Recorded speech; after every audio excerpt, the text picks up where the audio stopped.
What should you leave with at the end of a golf lesson? This is a reminder for me as a coach, and I think a reminder for a lot of my students and for people out there that are taking lessons. What are the things you need to make sure you have a clear understanding of at the end of a lesson? And especially 6-minute lessons, and especially if you take longer lessons, oftentimes lessons can go in a bunch of different directions.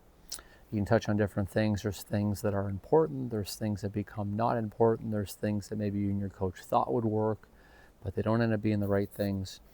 And sometimes there's very clear-cut lessons, just do this, do this, do this. But at the end of every lesson, there's a couple things.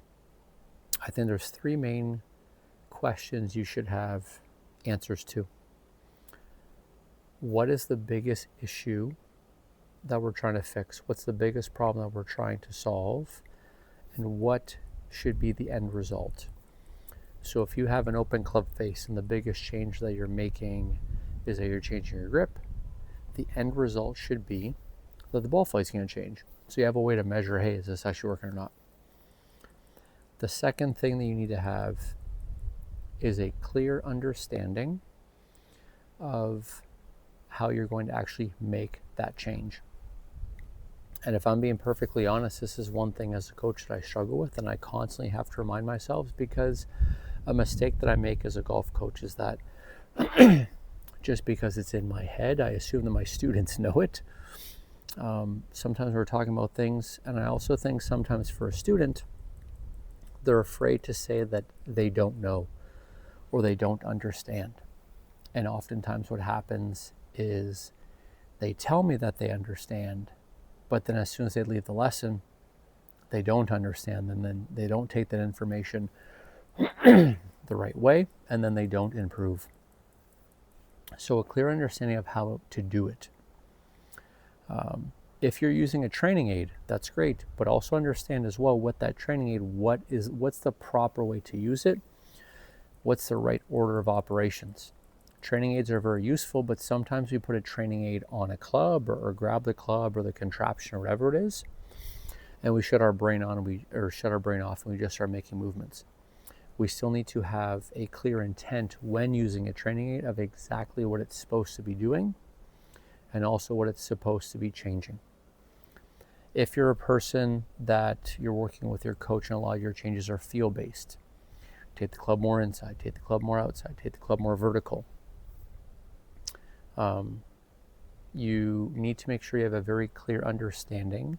Usually it's great if your coach can explain on video, but sometimes even more important if you can explain it in the lesson to your coach on video so you know how to explain it to yourself.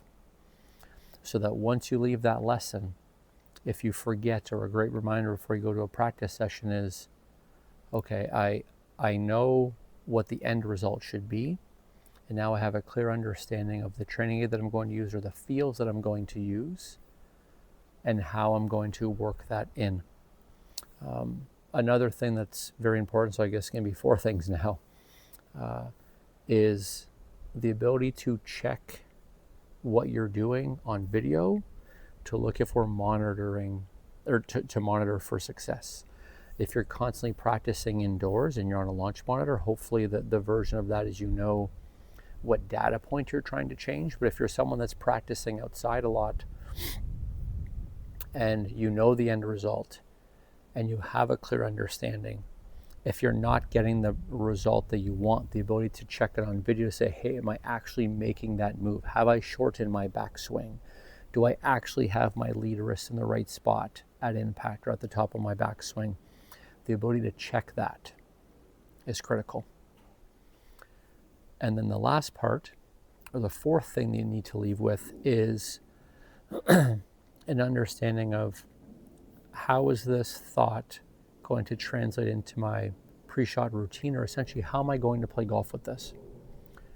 Some changes may take time, and oftentimes as we're learning a new skill or acquiring a new feel or concept, there's a little bit of an adaptation period.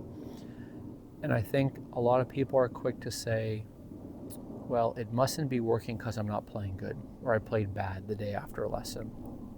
But I believe one of the reasons why is that last component which is okay. I'm working on this grip change. I know how to do it, but how does it work into my pre-shot routine? Or if I regrip, how do I combat that, or different things? So I think it's so important, especially in lesson, again, at the very end of that lesson, when you're there with your coach, to go through a couple of swings and like full golf course routine and see how that new feel or that change you're trying to make will translate onto the golf course, or at least start to become more part of your process. So number one, a clear understanding of the change and the outcome that we're expecting to see. Better contact, less curve, whatever it may be. I know it sounds so silly, but sometimes we forget, hey, why am I making this change? Because I need the golf ball to stop going right. Number two, a clear understanding of the drill, so much so that we can explain it to our coach and make sure that we have our coach explain it to us. I send video summaries in most of my lessons, and if your coach sends video summaries, it's great to have that as well as something to go back to. Number three is a way to monitor the change that we're making. To know, hey, am I actually what am I actually looking for on video, if this goes good or bad? And then the last part becomes, how do I work this into my routine on the golf course? Those four things. If you take lessons, whether you're a coach, it's a reminder to myself more than is a reminder for any other coach out there. But a reminder for myself and a reminder for students out there who are taking lessons. Make sure you leave with those four things to make your lessons as fruitful as possible.